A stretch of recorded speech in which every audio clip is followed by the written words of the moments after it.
Welcome everyone to another episode of Tea Time with Tommy, AEW Hot Take.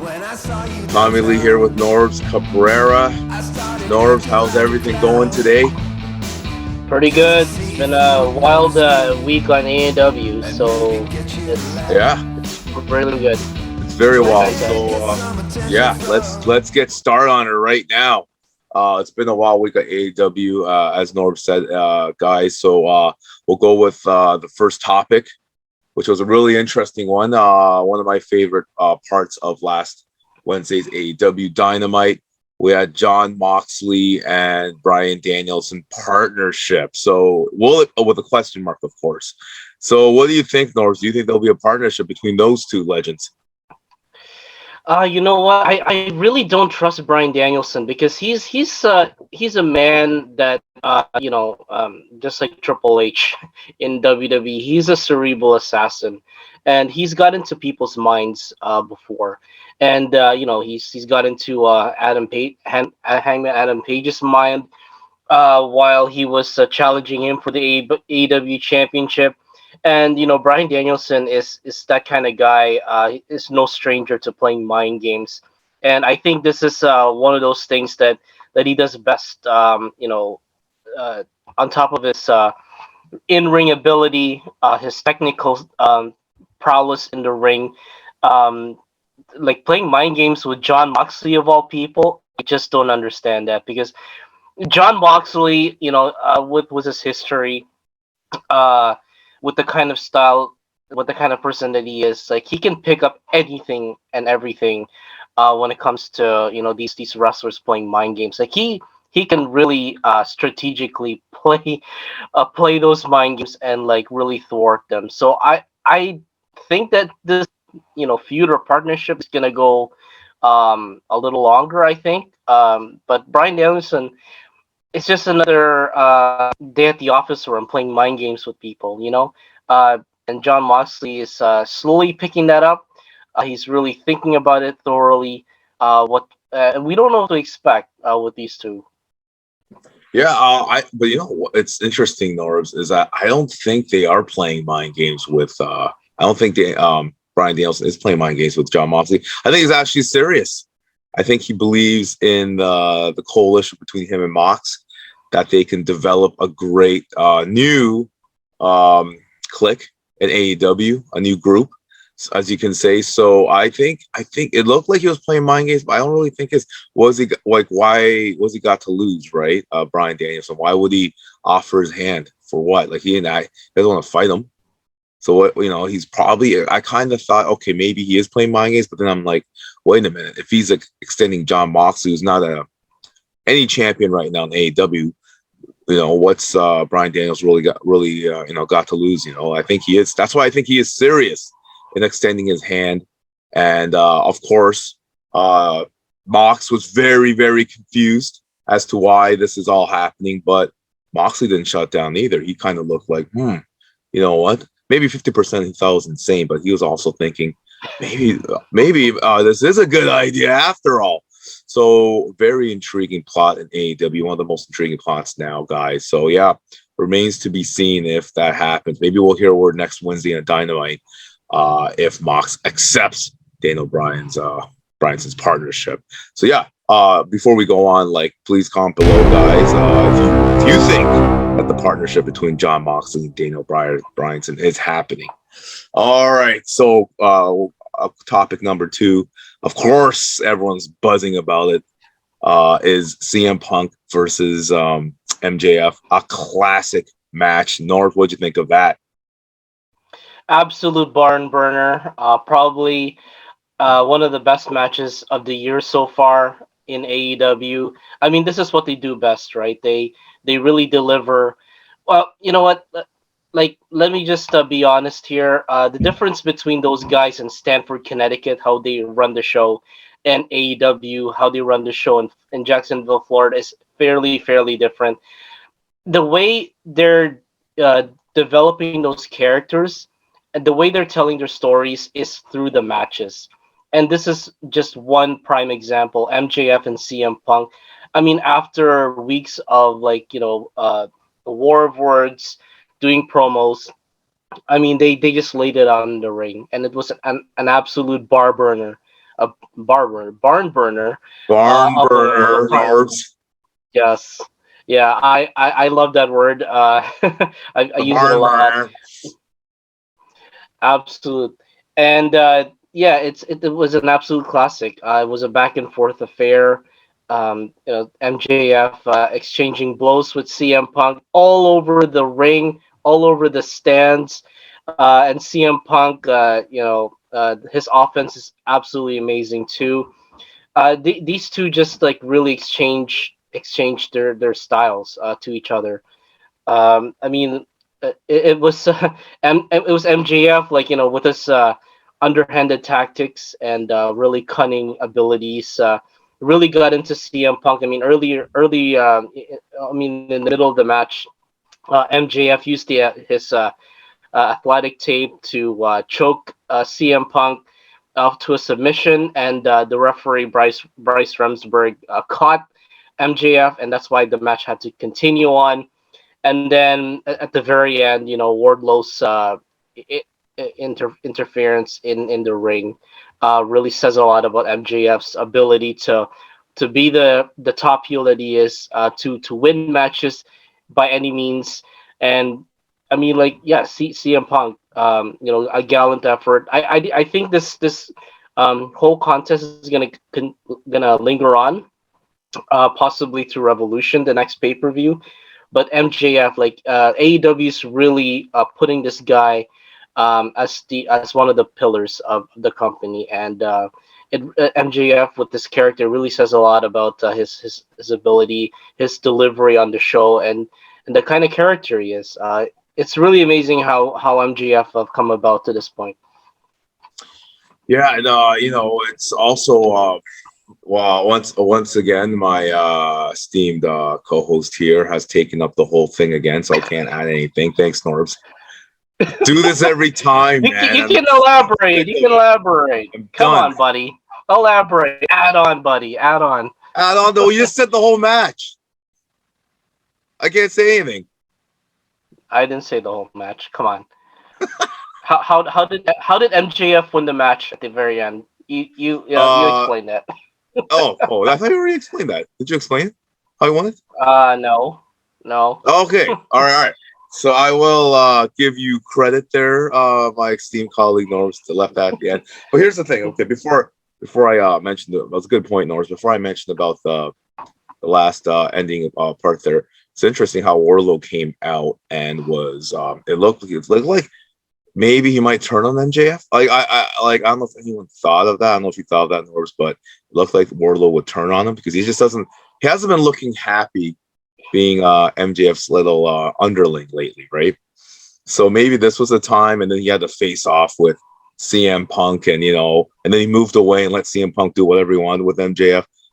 Looked a little bit suspicious, right? But of course, this is what Norbs was talking about, guys. At the end, MJF got the ring passed off to Wardlow, and MJF used the ring and knocked out CM Punk with it and won the match. So, very, very underhanded trick, of course, by MJF and Wardlow, but a great win though, nonetheless. Like Norbs was saying, guys, a great win by MJF, one of the best victories of his career for sure, probably the biggest of his career in Chicago, hometown of CM Punk as well. So regardless how he won, great victory. But yeah, it remains to be seen what's going on with MJF and Wardlow, guys. So let's keep an eye on that. All right.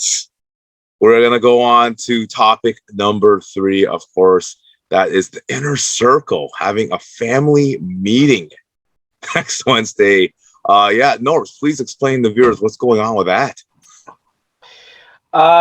For the last few weeks, Chris Jericho, Santana, and Ortiz have been having so much issues, arguments, quarrels, whatnot, whatever a family does typically nowadays. And this is, I really can't explain it. Santana Ortiz have been part of the Inner Circle since the beginning. They began AEW Dynamite. They began the whole company. They're practically the first major faction of the company. and it would absolutely suck if they ever break up. And I hope to this point that with I mean, Eddie Kingston is also getting in the way of this, because Santana and Ortiz have been friends with Eddie Kingston for many, many years, and Chris Jericho is just taking exception to that. So next week, the Inner Circle is going to have a family meeting, and it's kind of like D-Day for them. Like, are they going to stay together? Are they going to continue on as a band? I really don't know. It's kind of disheartening. Like what would happen after that? So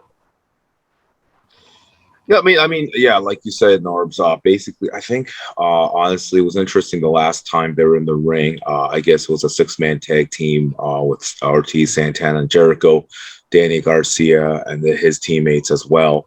And it looked like they wouldn't tag Jericho in.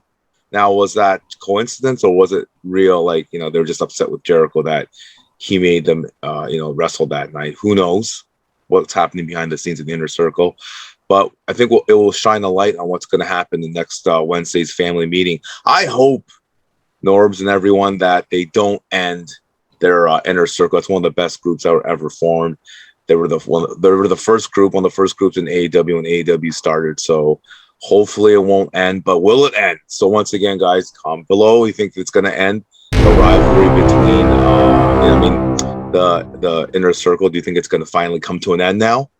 Will they disperse? Remains to be seen. But yeah, when they said family meeting, I was thinking, were they going to have like a Thanksgiving dinner there, Norbs? Possibly not. Possibly not. Yeah. This is. I don't know. If these I'm guys sorry. get That's the what I was family thinking. meeting, it has to be a steak dinner, not a Thanksgiving dinner. Oh, good point. So like I could imagine me, you, and Paula having a steak dinner. I thought of that. Maybe we can have like a little tea time family meeting or dinner, and then maybe we can have like a steak dinner ourselves, or like a Thanksgiving turkey dinner. Tea time at high noon, yeah, I've no problem with that. We can always have some tea and scones in front of us.